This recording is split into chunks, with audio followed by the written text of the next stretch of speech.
You ever heard of a diner where the coffee's strong, the food's hotter than the desert, and the woman behind the counter could stare down a charging bowl and win? That's Ruby Jackson for you. And yeah, every word you're about to hear is true, even the ones you wish were made up. Now, Ruby didn't set out to become some local legend. 10 years slinging eggs and hash at Ruby's Roadhouse out on Route 89. She'd seen more than most. Former Army medic, hands steady as stone, a laugh that could split a bar fight, and rules for the diner written in thick black Sharpie right over the grill. No nonsense, no freeloaders, no drama.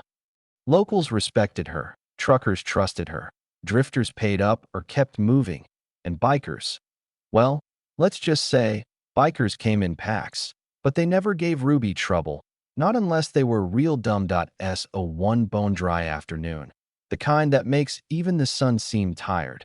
In limps this big, bruised biker, beard, busted lip, blood on his shirt, slumps in a booth and grunts, coffee black. Before Ruby can even fill his cup, 3 unmarked cruisers whip into the gravel, tires spitting dust, and out pile half a dozen cops in tactical gear, weapons drawn, eyes wild. That's him, a deputy barks, pointing right at the biker, down. On the floor now. Ruby's not the screaming type. She just sets the pot back and plants herself between the badge boys and her battered customer. "What's the charge?" she asks, voice sharp as barbed wire. "Obstruction, assault, resisting, ran a roadblock." The sergeant huffs, but Ruby only gives him that flat medic stare. "You got a warrant?" The room gets colder. "Ma'am, are you interfering?" His hand creeping to his sidearm. Ruby doesn't flinch. She's been shot at before, you know what I mean? "You gonna shoot me over coffee?" she says, dead calm. Cops don't like being challenged, but Ruby's got a way of making even the toughest ones think twice. The sergeant pulls out a dog-eared folder, but all he's got is a bolo. No name, no warrant. "That's not enough," Ruby tells them. "Get out."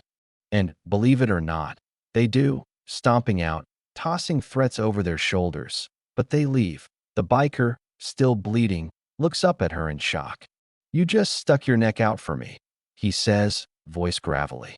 "I've seen enough boots stomping the wrong people," Ruby replies, tossing him a dish towel. He gives her a name, Cole. Road name Breaker. She patches him up, feeds him chili and cornbread, and he rolls out before the sun sets. End of story, right? Not even close. Next morning, desert's acting strange. Crows circling, wind shifting, that kind of uneasy feeling you get before a storm. And then, you hear it, the low rumble, like 100 angry bees. By 10 a.m., the diner parking lot is packed. Motorcycles, not 5, not 10, but 200 strong, chrome and steel from 6 states, patches flashing. Hell's Angels, outlaws, nomads, you name it. Bikers line up in silence, engines idling. Mindy the waitress is peeking through the kitchen window, white as a sheet. "What's happening, Ruby?" Ruby lights a cigarette and shrugs. "Guess we're about to get busy." Cole returns, riding a war-torn chopper, and nods to Ruby. "You showed backbone. The Brotherhood noticed. You helped one of us. Now we're here for you." Ruby just laughs. She's got cornbread in the oven. No time for speeches, but the meaning's clear. In this part of Arizona, you take care of one, you take care of all. Sheriff Dalton rolls up by noon, squad cars behind him, state troopers in tow. He steps out, sweat on his brow, eyes sweeping over 200 bikers, leather, tattoos, the whole 9 yards. Dalton tries to play tough. "You sheltering fugitives again, Ruby?" She wipes her hands on a dish towel. "Just running a diner, Sheriff. Maybe you ought to try the pie." One biker, vest marked VP Nevada chapter, leans into Dalton, voice like ice. "You touch her, we all touch you." Dalton isn't a fool. He takes one look at the army in the lot, turns back to his car, and drives away, tail between his legs. After that day, Ruby's Roadhouse becomes a legend. Locals call her Mama Steel. Bikers drop in to fix her roof, paint her freezer, drop off supplies. Nobody messes with Ruby anymore. Above the door, a new sign goes up. "Respect is served here, or you don't eat." Every anniversary, just before dawn, Ruby steps out and listens as 200 engines thunder down the highway again. Business is booming. The coffee's still bad, but now folks drive out just to shake her hand. But peace, in the desert, never lasts. 3 weeks later, late Thursday night, Ruby's just stacking chairs when a black Escalade creeps up. Out steps a man in a slick gray suit, shoes too shiny for the Arizona dust, voice smooth as whiskey left out in the sun. "You Ruby Jackson?" he asks. "Who's asking?" Ruby fires back.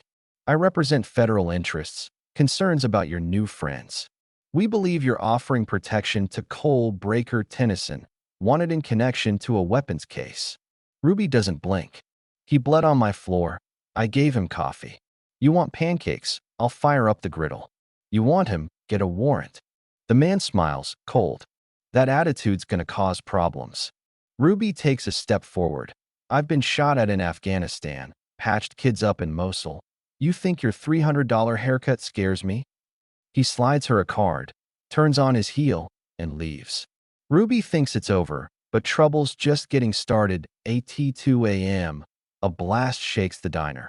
A propane tank explodes out back, fire licking up the kitchen walls.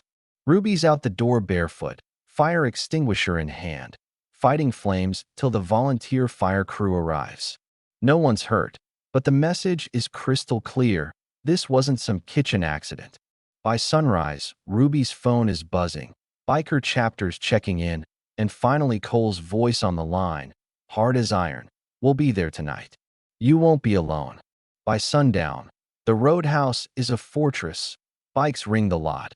Men stand shoulder to shoulder, Cole at Ruby's side, sleeves rolled, ready for war.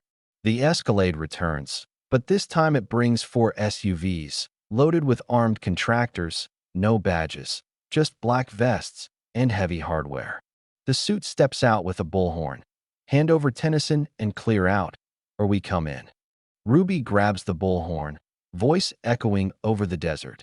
"You step 1 inch onto my land, you'll find out why the Army gave me a Bronze Star." What happened next? Some folks call it the Battle of Route 89. Contractors had the gear, but the bikers had grit and nothing left to lose. Fists flew, chains rattled.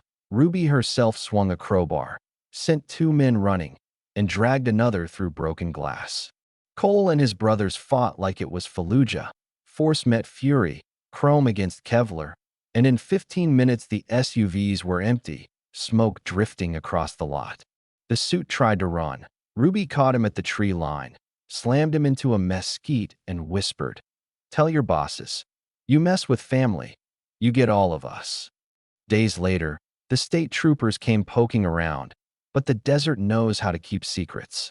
No one pressed charges, nobody saw a thing, and Ruby's Roadhouse reopened a week later with boarded windows and a line out the door.